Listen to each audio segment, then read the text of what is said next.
चलो बाळको આપણે chapter number 1 માં છે ભારતમાં બ્રિટિશ સત્તાનો ઉદય, પ્લાસીનું યુદ્ધ, બક્સરનું યુદ્ધ, કેવી રીતના બાળકો અંગ્રેજોએ ભારતમાં સત્તા જમાવી ઈસ્ટ ઇન્ડિયા કંપનીએ. હવે આગળ જઈએ સહાયકારી યોજનાની શરતો. બાળકો તમારી માહિતી માટે કહી દઉં કે સહાયકારી યોજના અમલમાં મૂકનાર કોણ હતા? તો લોર્ડ વેલેસ્લીએ. ભારતમાં સહાયકારી યોજના કોણે અમલમાં મૂકેલી? તો લોર્ડ વેલેસ્લીએ.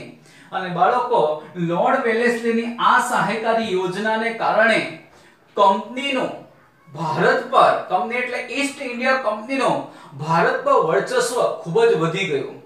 સહાયકારી યોજનાની કન્ડિશન શરતો શું હતી બાળકો? પહેલું, કંપની સરકાર એટલે બાળકો કંપની સરકાર એટલે ઈસ્ટ ઇન્ડિયા કંપની અને અંગ્રેજ સરકાર તાલીમ પામેલું સૈન્ય યોજના સ્વીકારનાર રાજ્યને આપશે.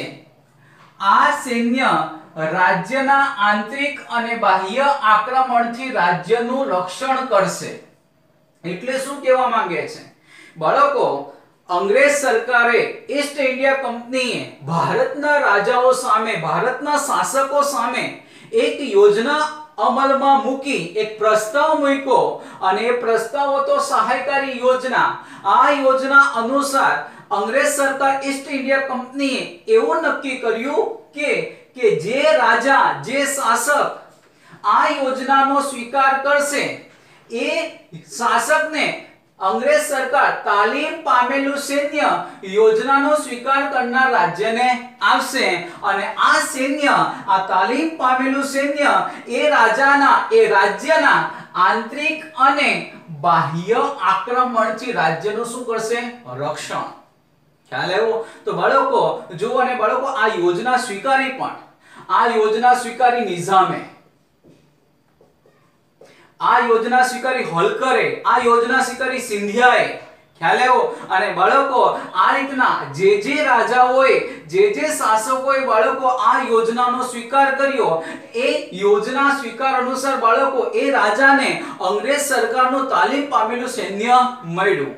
પણ બાળકો આમાં પણ આ યોજના દ્વારા પણ ઈસ્ટ ઇન્ડિયા કંપની એ રાજાઓનું શાસન, એ રાજાઓનું રાજ્ય સીધીને પણ આડકતરી રીતે બાળકો તેઓ સમાવી લેવા માંગતા હતા. કારણ કે આગળની એની કન્ડિશન જુઓ.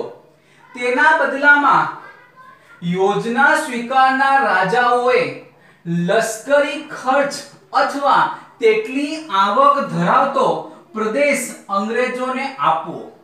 ખ્યાલ આવ્યો? તો બાળકો હવે જો દાખલા તરીકે નિઝામે આ યોજનાનો સ્વીકાર કરેલો, સિંધિયાએ, હોલકરે આ યોજનાનો સ્વીકાર કરેલો, અવધના નવાબે આ યોજનાનો સ્વીકાર કરેલો, ગાયકવાડે આ યોજનાનો સ્વીકાર કરેલો, તો એમણે જે રાજાઓએ આ સહાયકારી યોજનાનો સ્વીકાર કર્યો તેના બદલામાં યોજના સ્વીકાર રાજાઓએ લશ્કરી ખર્ચ, કારણ કે બાળકો આ લશ્કરી ખર્ચ, કારણ કે સૈન્ય હતું તો એ સૈન્ય કોનું હતું? અંગ્રેજોનું. તો એને જે પગાર હતો અને એનો જે ખર્ચો હતો એ લશ્કરી ખર્ચ કોણે આપવાનો?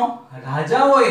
અને જો આ રાજાઓ આ લશ્કરી ખર્ચ ચૂકવી શકતા ન હોય કે ચૂકવી શકે તેમ ન હોય તો જેટલો ખર્ચ થાય એટલા ખર્ચનો અથવા તેટલી આવક ધરાવતો પ્રદેશ કોને આપી દેવાનો હતો બાળકો? અંગ્રેજોનો. તો બાળકો ધીમે ધીમે અંગ્રેજોની આવક અને અંગ્રેજોની જે સામ્રાજ્યવાદ હતો, અંગ્રેજોનો જે પ્રદેશવાદ હતો, જે વિસ્તારવાદની નીતિ હતી, ધીમે ધીમે બાળકો વધતી ગઈ અને અંગ્રેજો પાસે ભારતના કેટલાક પ્રદેશો એમણે આ રીતના પડાવી લીધા.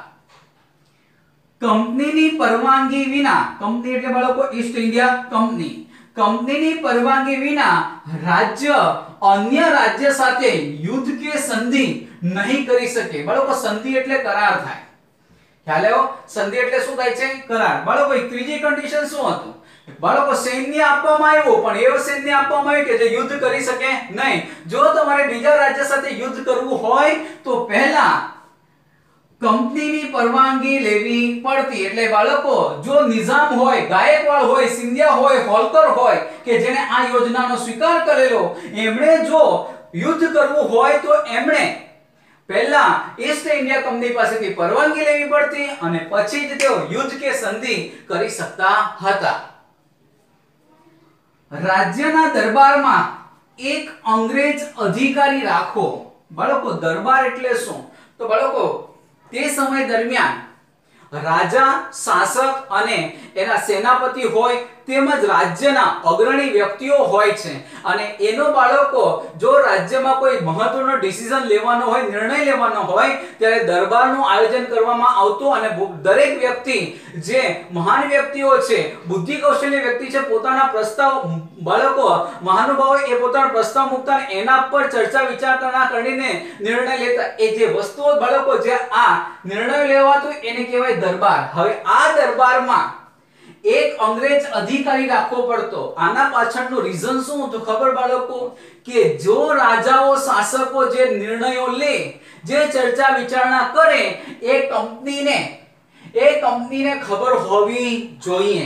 અને એટલા માટે કંપનીને ક્યારે ખબર રહે? જ્યારે દરબારમાં રાજાના જે યુનિટી છે, રાજાના જે માણસો છે એમાં કંપનીનો એટલે કે ઈસ્ટ ઇન્ડિયા કંપનીનો એક માણસ હોવો જોઈએ. તો બાળકો વેલેસ્લીએ આ સહાયકારી યોજના બનાવી. આ સહાયકારી યોજનામાં આ મુદ્દો પણ રાખ્યો કે દરબારમાં એટલે કે રાજ્યની જે સભા હશે આ સભાના અગ્રણી વ્યક્તિમાં એક અગ્રણી વ્યક્તિ તરીકે એક અંગ્રેજ અધિકારીને શું આપવામાં આવશે? સ્થાન આપવામાં આવશે. આનો મતલબ એવો હતો કે સભામાં જે કંઈ બાબતો થાય એ કંપનીને ખ્યાલ આવે, કારણ કે શાસકો, રાજાઓ કંપની વિશે કોઈ નિષેધાત્મક, નકારાત્મક પગલાં નથી લેતી ને, એટલા માટે પણ બાળકો આ યોજનામાં એક મુદ્દો દાખલ કરવામાં આવ્યો. અન્ય વિદેશીને પોતાના રાજ્યમાં નોકરીએ રાખવો નહીં, કારણ કે બધા જ નોકરી પર રાખનાર, નોકરીએ રહેવાવાળા કોણ હતા બાળકો? અંગ્રેજો હતા. કોણ હતા? અંગ્રેજો. ખ્યાલ આવ્યો? જેનાથી બાળકો બીજા ફ્રેન્ચ હોય, પોર્ટુગીઝો હોય એમને સ્પષ્ટ બાળકો નોકરી પર રાખવાની મનાઈ ફરમાવી હતી. તો બાળકો આ એની 5 યોજનાઓ હતી. હવે બાળકો આગળ જોઈએ. આ યોજના ધ સ્વીટ પોઈઝન, બાળકો ઇંગ્લિશમાં એનું બહુ મસ્ત નામ કીધું છે, ધ સ્વીટ પોઈઝન, મીઠા ઝેર સમાન હતી.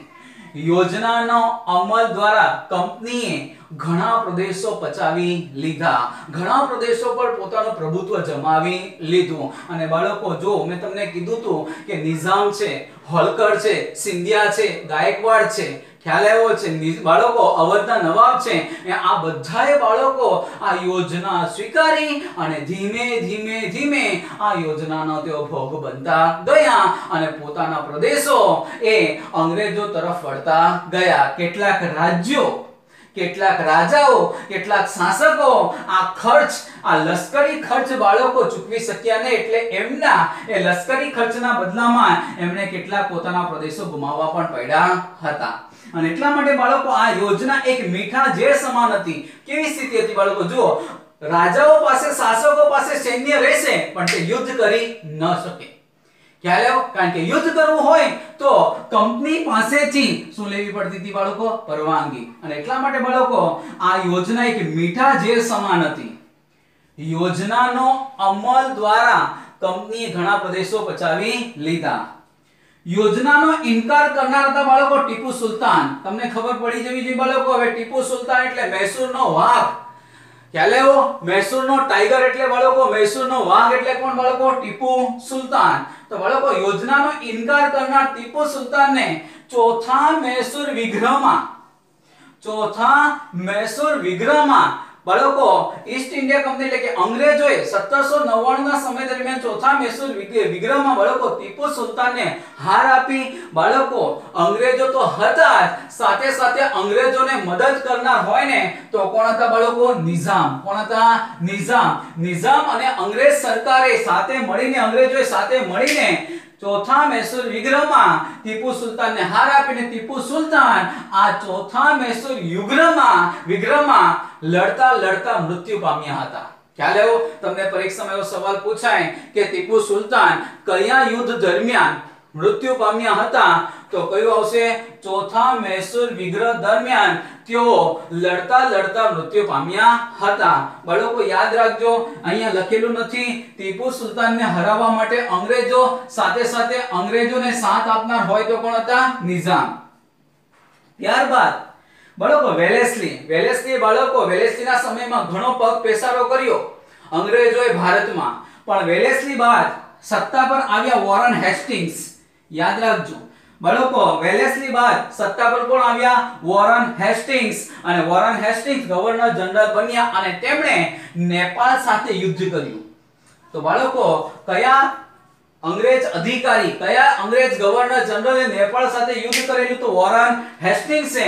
અને નેપાળ સાથે યુદ્ધ કર્યા બાદ ગુરખાઓની ભરતી તેમણે કરેલી. બાળકો આ સવાલ પણ પરીક્ષામાં પૂછાય છે, અવારનવાર ક્લાસ 3 ઓફિસરની એક્ઝામમાં પણ પૂછાય છે કે ગુરખાઓની ભરતી કોના સમયમાં શરૂ થઈ? ગુરખાઓની ભરતી કોના સમયમાં શરૂઆત થઈ? તો કોના સમયમાં? વોરન હેસ્ટિંગ્સના સમયમાં. અને બાળકો વોરન હેસ્ટિંગ્સ બાદ એક બીજા ગવર્નર જનરલ આવ્યા જેનું નામ હતું લોર્ડ વિલિયમ બેન્ટિક. ખ્યાલ આવ્યો બાળકો? લોર્ડ વિલિયમ બેન્ટિક સામ્રાજ્યવાદી હોવા છતાં સુધારાવાદી તરીકે ઓળખવામાં આવે છે. આ 2 માર્ક્સનો સવાલ છે, એમાં 4 મુદ્દા તમારે લખવાના છે.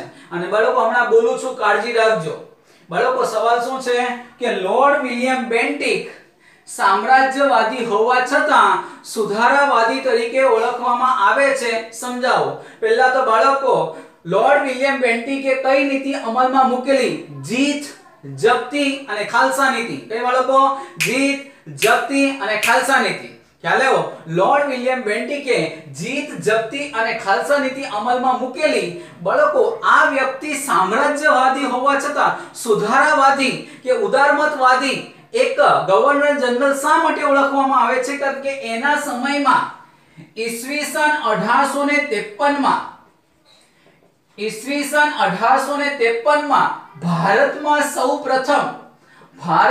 સૌપ્રથમ મુંબઈ અને થાણા વચ્ચે રેલવેની શરૂઆત થઈ હતી. ખ્યાલ આવ્યો? કારણ કે બાળકો લોર્ડ વિલિયમ બેન્ટિક એ ઉદારમતવાદી ગવર્નર જનરલ કહેવાય છે કારણ કે એના સમયમાં 1853 માં ભારતમાં મુંબઈ અને થાણા વચ્ચે સૌપ્રથમ રેલવેની શરૂઆત થઈ હતી. તો ભારતમાં રેલવેની સૌપ્રથમ શરૂઆત ક્યારે અને ક્યાંથી થઈ? તો 1853 માં મુંબઈ થી થાણા વચ્ચે. ત્યાર પછી બીજો મુદ્દો, એના જ સમયમાં ઇંગ્લેન્ડ અને ભારત વચ્ચે તાર ટપાલ વ્યવહારની શરૂઆત થઈ. ખ્યાલ આવ્યો? એમના સમયમાં ઇંગ્લેન્ડ અને ભારત વચ્ચે તાર ટપાલ વ્યવહારની શરૂઆત થઈ. ત્રીજો મુદ્દો બાળકો, લોર્ડ વિલિયમ બેન્ટિકે જાહેર બાંધકામ વિભાગની રચના કરી. ખ્યાલ આવ્યો? લોર્ડ વિલિયમ બેન્ટિકે જાહેર બાંધકામ વિભાગની રચના કરી. બાળકો ચોપડીમાં તમને જાહેર બાંધકામ વિભાગની રચના આપી નથી, પણ જાહેર બાંધકામ વિભાગની રચના 1855 માં થઈ છે. ખ્યાલ આવ્યો? ઓકે બાળકો 3 મુદ્દા ફરી એક વખત. તો પહેલું, ઈસવીસન 1853 માં ભારતમાં મુંબઈ અને થાણા વચ્ચે રેલવેની સૌપ્રથમ શરૂઆત થઈ. ત્યાર પછી બાળકો બીજો મુદ્દો કે ઇંગ્લેન્ડ અને ભારત વચ્ચે તાર ટપાલ વ્યવહારની શરૂઆત થઈ. ત્રીજો મુદ્દો ખ્યાલ આવ્યો? તો બાળકો પહેલો મુંબઈ અને થાણા વચ્ચે રેલવેની શરૂઆત. બીજો બાળકો ભારત અને ઇંગ્લેન્ડ વચ્ચે તાર ટપાલ વ્યવહારની શરૂઆત. અને ત્રીજો મુદ્દો બાળકો લોર્ડ વિલિયમ બેન્ટિકના સમયમાં જાહેર બાંધકામ વિભાગની રચના થઈ. અને સૌથી મહત્વનો ચોથો મુદ્દો બાળકો કે લોર્ડ વિલિયમ બેન્ટિકના સમયમાં બાળકો પુનઃલગ્ન ધારો પસાર કરવામાં આવ્યો અને સતી પ્રથા હતી. કેટલાક કુરિવાજો હતા, આ કુરિવાજો બાળ લગ્ન હતા. આ જે કુરિવાજો બાળકો બંધ થયા એના પર પ્રતિબંધ મૂકવામાં આવ્યો અને પુનઃલગ્ન ધારો પણ પસાર કરવામાં આવ્યો. અને એટલા માટે બાળકો એ સામ્રાજ્યવાદી હોવા છતાં એક સુધારાવાદી તરીકે ઓળખવામાં આવે છે. ફરી એક વખત 4 મુદ્દા. પહેલા બાળકો 1853 માં ભારતમાં મુંબઈ અને થાણા વચ્ચે રેલવેની સૌપ્રથમ શરૂઆત. ઇંગ્લેન્ડ અને ભારત વચ્ચે તાર ટપાલ વ્યવહારની શરૂઆત થઈ. જાહેર બાંધકામ વિભાગની રચના થઈ અને ભારતમાં જે કુરિવાજો હતા આ કુરિવાજો પર બાળકો પ્રતિબંધ મૂકવામાં આવ્યા. એટલા માટે એ સામ્રાજ્યવાદી હોવા છતાં સુધારાવાદી તરીકે ઓળખાય છે કારણ કે એના સમયમાં આપણા દેશમાં ઘણા બધા સુધારાઓ પણ થયા. ખ્યાલ આવ્યો? ઓકે, તો બાળકો હવે નેક્સ્ટ લેક્ચરમાં આપણે જોઈશું તો બાળકો કંપનીની જે સામાજિક અને આર્થિક અસરો છે, ઈસ્ટ ઇન્ડિયા કંપનીના શાસન દરમિયાન સમાજ પર શું અસર થઈ અને નાણાકીય દ્રષ્ટિએ એટલે કે આર્થિક શું અસર થઈ એ લખીશું. બાળકો હોમવર્કમાં શું રહેશે કાળજીપૂર્વક સાંભળી લેજો. બાળકો સહાયકારી યોજના જે તમને ચોપડીમાં બ્રેકેટમાં આપી છે પીળા કલરમાં એ તમારે લખવાની છે. સાથે સાથે લોર્ડ વિલિયમ બેન્ટિકનો જે મુદ્દો છે ખ્યાલ આવ્યો કે જે સુધારાવાદી તરીકે ઓળખાય છે એ છેલ્લે સુધી બાળકો તમારે લખવાનો રહેશે એક વખત હોમવર્કના ચોપડામાં.